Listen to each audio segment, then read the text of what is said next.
So, good afternoon. My name is Stephen Chapman. I'm a career specialist here at Lower Columbia College, and I'd like to introduce my partner in crime, Marcel Goulet with SCORE. So I'm going to have Marcel talk a moment about SCORE. Good afternoon, everybody. You want me to start now? Yeah, please. Okay, I was waiting for my mark. Well, first of all, as Stephen has pointed out, my name is Marcel Goulet. I actually live here in Longview. I have an office in the Merck building, and SCORE is actually an organization. It's a nonprofit volunteer organization that was created about 50 years ago, and it's affiliated with the Small Business Administration.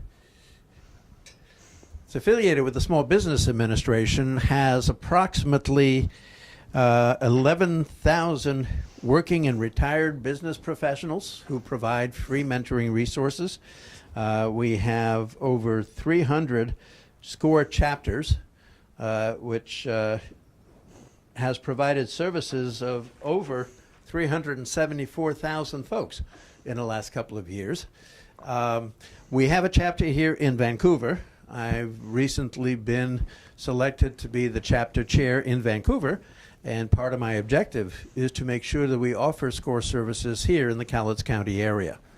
So the whole point of being here is to be able to provide mentors, be able to provide counselors, be able to provide resources, materials that helps people who are either thinking of starting a business or whoever has started a business and needs some more support, needs some more counseling in terms of where do they go from there. Now, we work very closely with the Small Business Development Center. We have Jerry Petrick here, who is part of the Small Business Development Center. We also work closely with Lower Columbia College, as has been the reason that Steve and I have gotten together to be able to provide our services. And I've also established relationships with the Longview Public Library, and you'll hear more about what they have to offer as we go through the next couple of sessions. Thank you, Marcel. So the idea today, today and the second workshop as well, is we're not expecting you to walk out here with a fully developed business plan, okay? What we're wanting you to walk out with both today and next week is what Marcel refers to, I'm going to steal his line, as the go or no-go point. We're going to help you kind of reach that decision. Do I have a business idea that I'm ready to pull the trigger on? Or do I have more homework to do? Do I have more research to do before I go ahead and pull the trigger? So let's begin, if you don't mind, young lady, thank you. So let's talk briefly about what is an entrepreneur, what makes a great entrepreneur. And so this list is based on why businesses fail, why entrepreneurs fail. And so what we want to do is point out why they sometimes fail. Make sure that you're not one of the people that's going to be set up for that. We want you to be successful. But number one, are you motivated to achieve? Okay, that's kind of an easy question, but you really got to dig deep, right? Am I really motivated to go through all the steps I'm going to need to go through to make this successful? Number two, do I have the capacity for continued hard work? Building your own small business is not easy. It's going to take a lot of hard work, okay?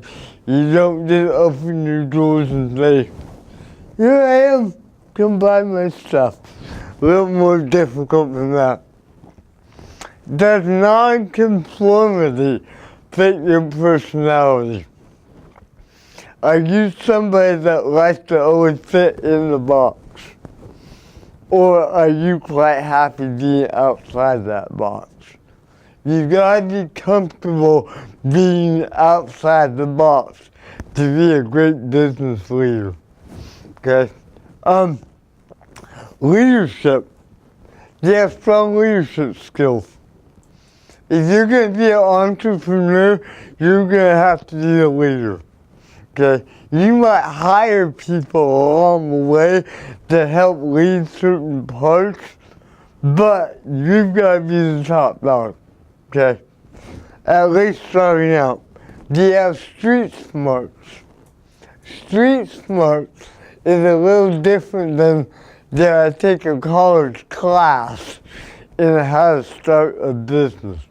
Okay, do I know people out there? Do I know how to network? Do I know how to make connections? Can you handle significant responsibility? Okay, if you're gonna open a small business, let's say you hire a couple people. Now you're not just responsible for yourself, right? Now you've got employees that are counting on that paycheck that they get from your business. Are you ready for that level of responsibility? And finally, do you have a normally optimistic outlook? Are you one of the people who can look at a situation and find the good in it? Or are you somebody that tends to look at things and say, oh my God, what do I do now? I'm stuck. Okay? Where are you at on that continuum? Please. One more thing on that list. Please. Some people call it a four-letter word. It's called risk, R-I-S-K. How comfortable are you with risk? And also, how good are you in evaluating risk and assessing the amount of risk that is necessary in starting and owning a business based on the potential return? And so that's something you have to definitely keep in mind as you evaluate the direction that you're going with business ownership. Excellent, excellent. So, why do businesses fail? I know it seems counterintuitive, right? We're going to bring you into a workshop about creating a successful business, and now I'm going to tell you about failure. Okay? It seems counterintuitive, but if you can understand why a lot of businesses fail, then you're one step ahead. Okay? Because now you know what not to do. Okay? So number one, you may be where your personality is not suited to own a business. There are people out there who are much better off being an employee. They're better off. They've got a personality that suits the type of person that goes to work at 8 in the morning, they get off at 5, and by 5:15, their responsibilities are over for the day. Okay? That's not a good small business owner. Your responsibilities are now 24/7. Okay? Then maybe a poor choice of business opportunity. Starting a coffee shop in Longview. Is that a great idea? It might be because a lot of people drink coffee in the area, but how many coffee shops do we already have? Right? Are you going to be able to compete with the 18 Starbucks that we have within 2 blocks of here? The inability or inadequate startup capital. Businesses don't start for free, right? To get things going, you're gonna have to develop that capital. Poor selection of location. Great example, I had a man who wanted to start a business making drinkable chocolate. I guess it's a British thing, but he wanted to do it here locally. Right, that might be more of a Seattle, Portland area type thing. Probably not Long Beach Council. No knowledge of attracting customers, or failure to seek professional advice. We don't all know everything there is to know, right? So knowing when to reach out, when to ask for help. Poor choice of legal form. What form of business am I going to have? And we'll talk about form of business in just a bit. But am I going to be a sole proprietorship? Am I going to develop a general partnership, a nonprofit corporation, etc.? Very important. You might not have enough experience or knowledge with the products or services that you're going to offer. And finally, inadequate planning and investigation, or insufficient planning, okay? And what we're doing today, everything that we go over today is all going to be about planning and gathering that information. So, let's talk about next steps.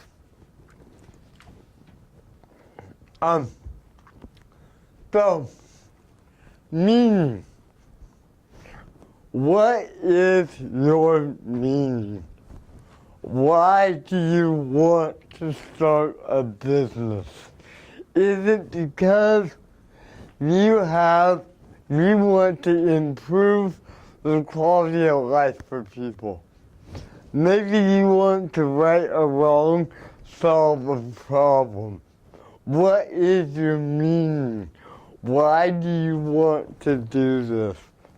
And then what you're going to need to do is develop a general description of what your product or products or services are.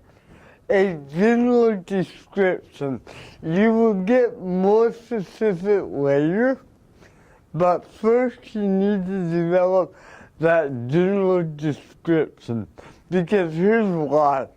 Once you got that general description, then you need to ask yourself, honestly, what other options are out there to do that same sort of thing? What other products are available that are similar to the products I'm going to sell? What other services are available specifically like what I'm trying to sell? Okay, what other options are there? And then finally, why is yours better? Why would people choose your option over the other options that are out there? Now you see why you need to be honest and thorough about what else is out there, because you need to know what you're up against, how you're going to market that to people, okay? Because what we're beginning to do right here, we're developing the basis of our marketing plan. Can you see how that would be a basis to begin developing that marketing plan? Why is mine different? Why is mine better? Right? So. And what you might consider is, the old newspaper question, who, what, when, where. And it used to be how, I think, but we're going to throw in why. Why? So you've got the 5 W's, who, what, when, where, and why. Use these questions to help jog the mind in answering those particular questions themselves. In many cases, starting up a business, the odds are very much against you to be successful. About 85% of businesses fail within the first 5 years. and a significant number fail even sooner than that. But what we have found, and working with a lot of businesses, if you put together a plan, if you put together a strategy and answer those questions, also, if you engage the assistance of others, either similar business owners, mentors, counselors, instructors, the odds actually turn around the other way. You've got an 85% chance of success. That's huge. So, who is your target customer? Now, if you're a new entrepreneur, the thought in the back of your mind is, anybody that'll buy my stuff, right? My target customer might be anybody that has money, right? But we need to be more realistic about that. Who is my target customer? We need to develop who is my target customer. It doesn't mean that we're not going to advertise to more than just our target, but we need to figure out who is my target audience. What age range are they? Are they male, female? What general location might I be targeting? Or maybe some particular socioeconomic status that is going to benefit my products and services. So who am I targeting, and how am I going to reach them? What are those customers looking at? Where are their eyeballs? Okay? Are they in their 70s and still read the daily news every morning in paper form? Or do they get everything that they know off Facebook and Twitter? And might you market differently from one to the other? Of course, right? So who are they? How am I going to reach them? And then even to the point of how do they make their purchases? Okay? Am I only going to accept cash? Well, how many people carry cash anymore? Right? There are some. There's definitely are, and I do too. Right? But how many people do you know that only make purchases by using their Apple phone? Right? And just click it on the, I don't know how they do it, but, right? I don't know, right? So, how do they make their purchases? And then am I set up to accept the kind of purchases that my target customers are going to expect to make, right? I mean, if I had a business that said, I only take money orders, you think that's going to be very convenient to my customers? Probably not. So, I stole this from you, by the way, Marcel. This is another one of Marcel's quotes that I kind of stole. So, do you have a great idea looking for a market? Or is there an existing market searching for your idea? Okay, so let's go over that. Let's go over that. Do I have a great idea and I need to find customers who are going to be excited about my idea? Or do I have a group of people who I know what they're looking for and I'm going to give them what they're looking for? Okay? Now, both can be viable ways of doing it. Okay, both can be viable, but it is more difficult and more labor intensive to develop a product for an existing group of people, right, than it is to find a group of people figure out what they need and give to them what they're looking for. Now, keep in mind, sometimes people don't know what they need. There's a famous quote from Henry Ford, who said, if I asked everybody around me what do they need, they would say a faster horse. However, what he did is he developed a way of transportation, and I don't think it's an accident that we usually measure the power of our vehicles by horsepower. Because it was a way for people to understand they don't need a faster horse, they need a machine that gives them more horses that'll get them there faster. So sometimes you have to really get a good idea, not only of what people tell you they need, but also what it is that they're really looking for. Because a lot of times people will say, I need this, but they're really looking for something that provides. One example I use, how many people have used a 3-hole punch here? When you bought that 3-hole punch, is that really what you wanted to buy? The 3-hole punch? Actually, I would submit you wanted to buy the holes it makes. So look at the need, and based on the tools that'll address the needs, just like a stapler. Nobody really wants a stapler, but they want a way to be able to keep papers together without falling apart. So look at what's behind the product, and how does it meet an existing need. So how many people have the problem with the issue that you're trying to address? And to take off on what Marcel said, remember, we're not asking how many people say they have this problem, how many people have this problem. But they may not say that they need what you're offering, but they might have a problem that your solution might fix, okay? Going back to that. How I market my solution to those people? Again, where are their eyes? Where are they looking for a solution?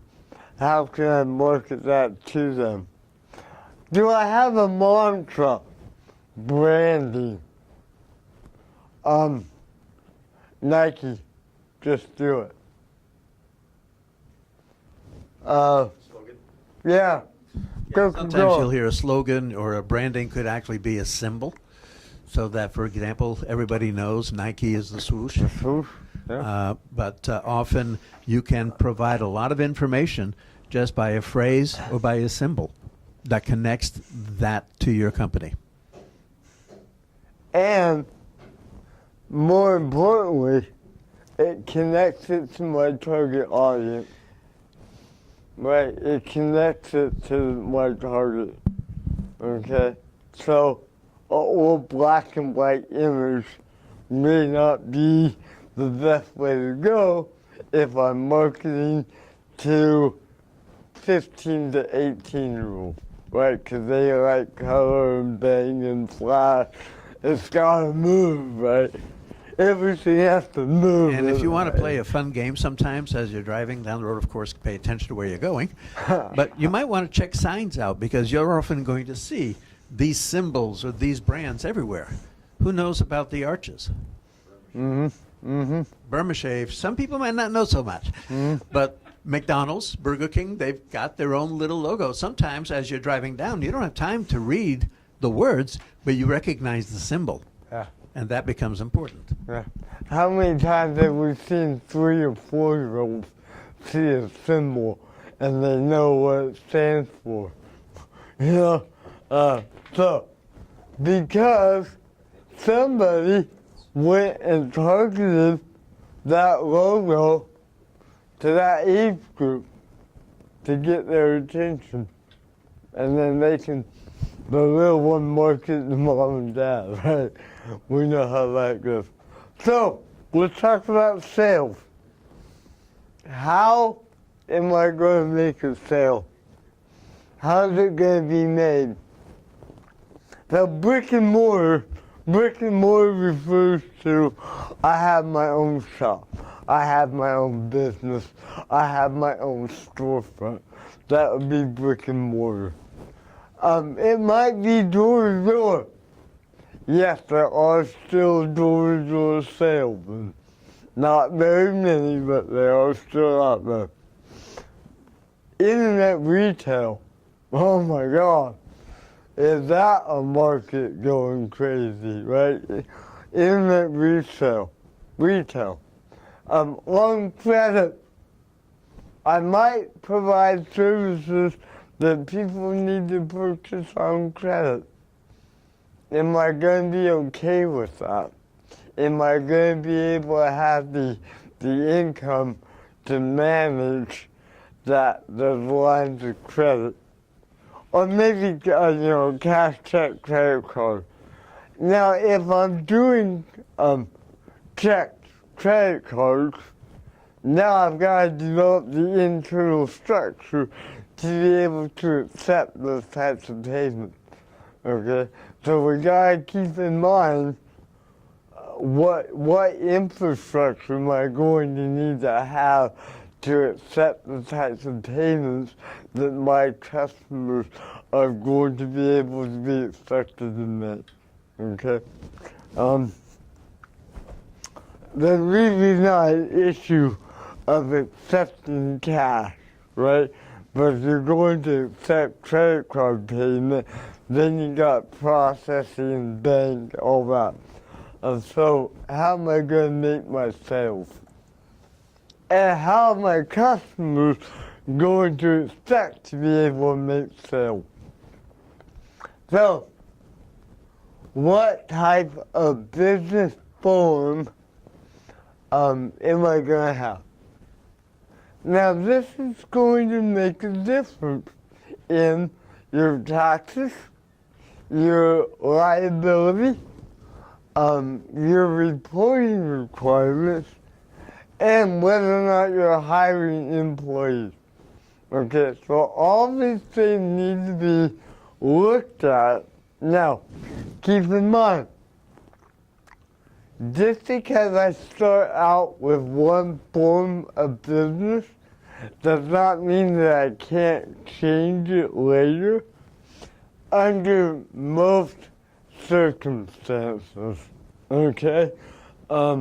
We always have to use that caveat, under most circumstances. Now, with some forms of business, you may need to hire an attorney. For some, okay? For most, starting out, you do not need legal representation to get that going. Anything to add on that? Well, often you'll go through the state offices, Secretary of State's location or Department of Industries, depending on the type of business, and often you can do a lot of registration of a business or a corporation online, and they provide the documentation. For example, I had set up a corporation, an LLC, and actually was provided with the articles of incorporation, which are the tools that stipulate and identify who the owners, if you will, or stockholders of a corporation might be, and also what the meeting requirements are, reporting requirements are. But a lot of this stuff is done through the state offices. And many times you can get your business license and set up a corporation through that website. So, most often, sole proprietorship is a common form that people will start out with for their business. Because number one, it has the least amount of red tape to get a sole proprietorship going. To get it going. It's the least expensive to set up, and you get to be your own boss. You call the shots. However, it also means that you're responsible for all aspects of the business. It also means that getting that outside investment may be very difficult. Raising capital is going to be very difficult because as a sole proprietor, you're the only sole person that can be held responsible, which is going to make investors less likely to invest. Okay. Any claims of liability that might be brought against your business is up to you to handle on your own. There's no liability limit. And your income that you earn from a sole proprietorship business, it goes on your personal income taxes as self-employment income. Okay? Now again, that particular piece is extremely important. The difference between a sole proprietor and somebody who's incorporated is that the sole proprietor is, as is stated here, personally responsible, which means that anything that comes up as a legal action or comes up as a collection against the business comes up against your personal property, your home, your credit, all of the things that you own. A corporation, on the other hand, creates essentially a separate individual identity, and we've heard often in the last few years about corporations are people too. Well, it creates a separate identity that absorbs that risk, so it separates the liability and the risk between you as the individual and the business liability, the business collections, all of that type of thing. Now, it doesn't always provide full protection against you, but it does help to prevent a little bit of a buffer zone in terms of protecting your own assets and making sure that in the event your company gets sued, that your house might not be attached to it. So the second more common would be a general partnership. So with a general partnership, now the partners share the profits, okay? And they get to both be involved at in the best aspects that each can. They also share the responsibilities, the challenges, and the successes of the business. Okay. However, unlimited liability. That means, again, if the company, if the business is sued, if the legal action taken against the business, the partners can be held responsible individually. Each partner is responsible for their own actions, as well as the actions of any employees they may have. And again, it can be difficult to obtain large sums of capital simply because the liability goes to the individuals.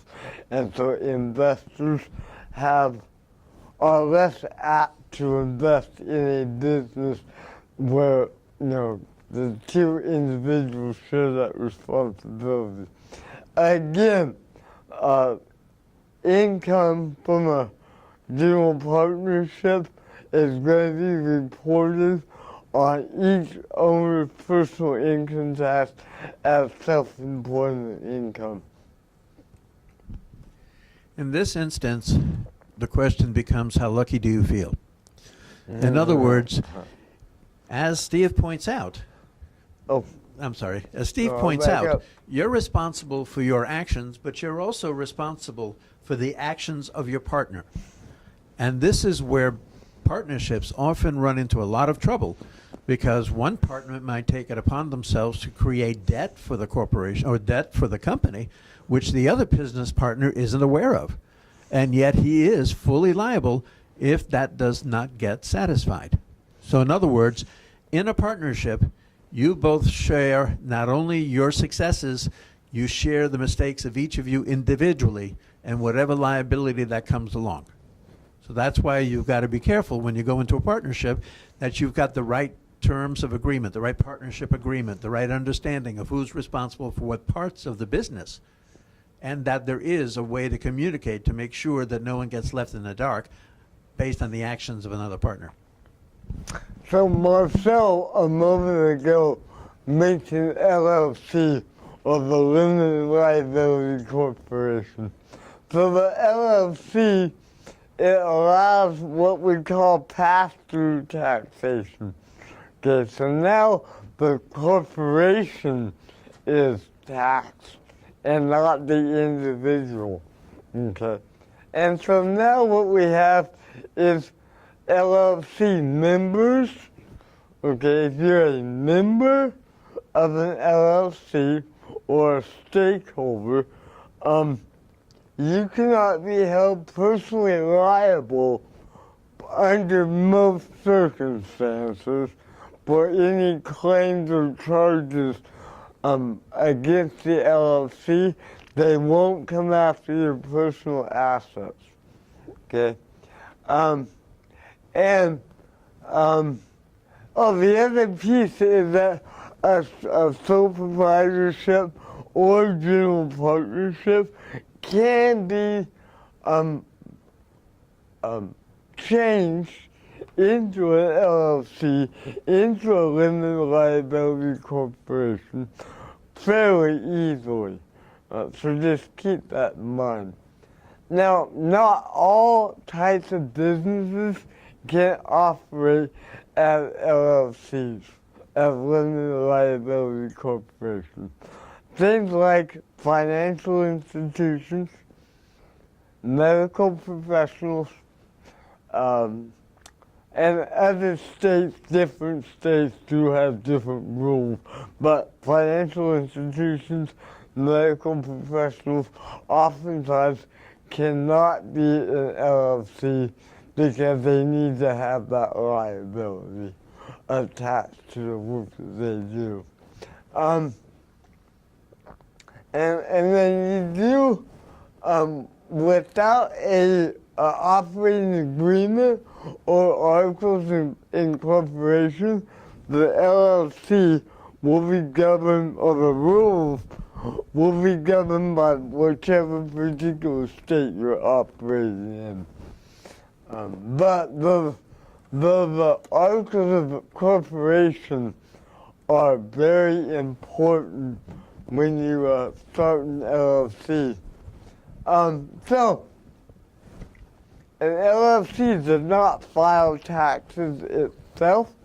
Each member files profit or losses on their personal tax return. A single member LLC pays as a sole proprietor, but it's just slightly different with the particular tax return. And then I won't get into the weeds, but there are things called S Corps or S corporations and C Corp, C corporation, which again have additional taxation rules. And so for those, I really do recommend that you meet with Marcel and maybe get other legal assistance. And believe it or not, the two best places to get information on this is either the Department of Corporations for the state or the IRS. They've got a lot of resource, a lot of information that you can find about these different business structures and the liability associated with them. So, and then we go into general corporation. So it exists separately. A corporation exists separately from the members that operate it. Okay, and the way I had it explained to me once is that a member of a corporation can die, literally die, and the corporation still exists. Okay, it is an entity unto itself. Oh, I got it right there. If one dies, it continues to exist. New corporations may have a hard time getting funding, getting loans, because sometimes the owners, well, the members, have to make personal guarantees to get that capital flow going. Okay.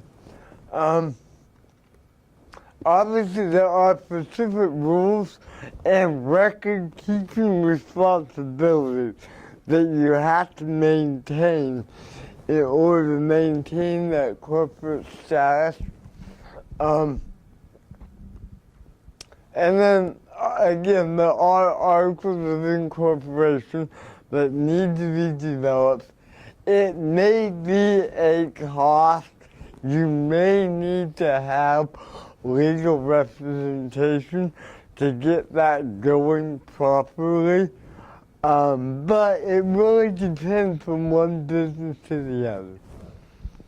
And usually on the corporation, you'll hear something referencing a private corporation or a public corporation. A public corporation usually is someone who sells stocks on New York Stock Exchange or sells shares of ownership to the corporation. So then you have essentially a board of directors and you have shareholders. On a private corporation, it often can be a family-owned business. For example, Walmart for many years has been a private corporation. They still share a lot of their revenues and their expenses through the board of directors and through the managers, but they don't sell ownership to a portion of the company in the form of stocks. So, nonprofit.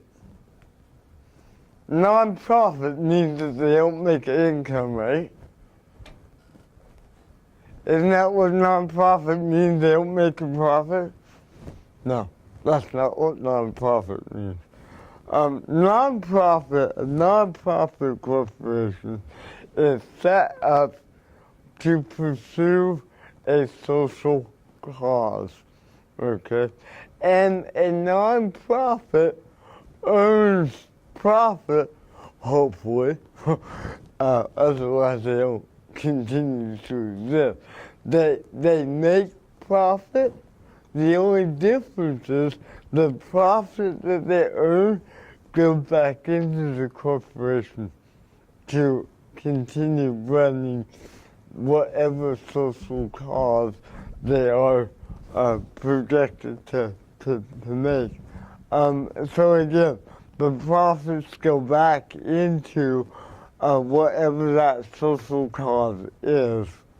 And there are particular, very specific tax filing, very specific reporting requirements, and meeting requirements that have to be maintained in order to maintain that nonprofit status.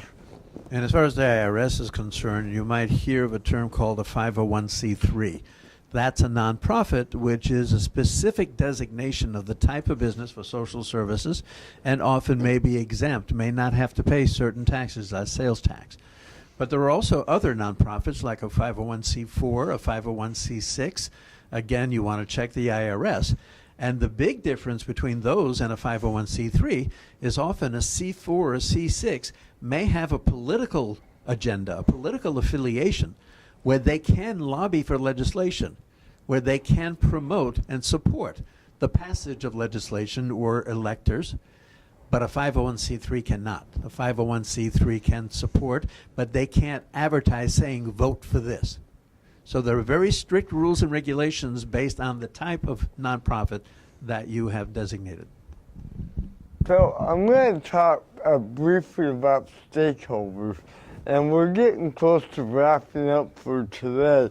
And remember, we're coming together again next Monday, same place, same time, and Marcel will be running part 2, where we'll get more into the details of putting together the business plan that you got at the beginning.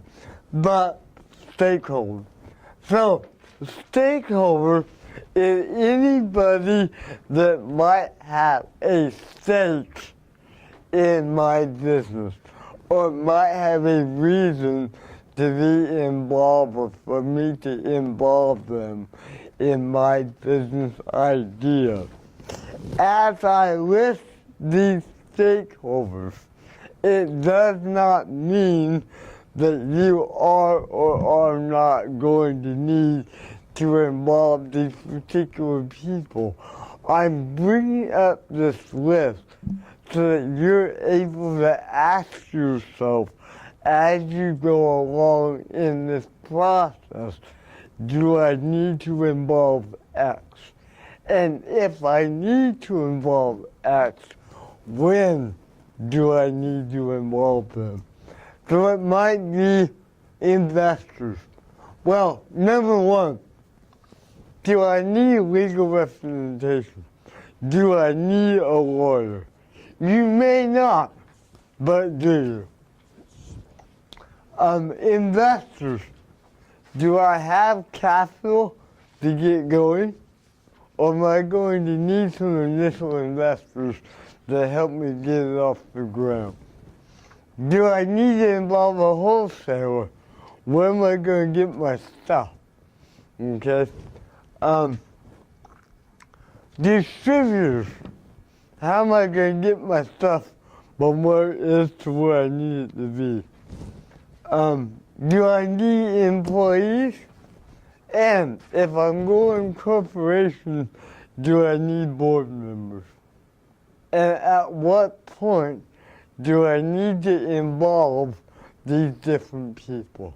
Right? If we involve them too early, we're going to probably spend more money than we need to. If we involve them too late, things might get missed along the way. Okay? So the question that you need to work with is, who do I need to involve? When do I need to involve them? Okay? But it is something that you need to consider. And keep in mind, usually within the first year to 2 years, one of the most common questions we have from business owners is, I've got too many things to do. I don't have enough time. How do I get all this stuff done by myself? And usually the answer is, you don't have to do it all yourself. You have to be able to identify accountants or attorneys or even just a bookkeeper if you don't want to spend money for an accountant, but you have to learn to delegate and focus on what is your strength in the business. If your strength in the business is running the shop, run the shop and let somebody else take care of the bookkeeping. If your strength in the business is developing relationship and doing sales, then do that. So the big question is, what is your strength? And how do you make sure that you focus on your strength and then outsource or assign other duties and responsibilities to people who are professionals who can do that? I often tell people, I'm a great plumber if you give me 4 hours to do a 1 hour job. But then, at that point, it'd probably be cheaper to pay somebody who can do the job in an hour. In the meantime, I'm doing something else and making money the other 3 hours. Great example. Great example. So, next week, and we'll wrap up. So, next week, same day, Monday, same time, 1 to 2, right here in this room. Marcel is going to be working with you in further developing your plan. Now with Marcel, he's not going to have an overhead like I do. He's going to do more one-on-one personalized stuff on the board. He's more of a hands-on writing type of guy, so he's going to do things a little bit differently. But we're going to talk about working with the SCORE mentor. What is that like? How does that work? Where can that get me? He's going to talk about the Longview Public Library. We're not going to talk to you about basic library stuff. Longview Public Library has resources that are specifically developed to help entrepreneurs and small businesses get some of the information, market research, and other things that you might need.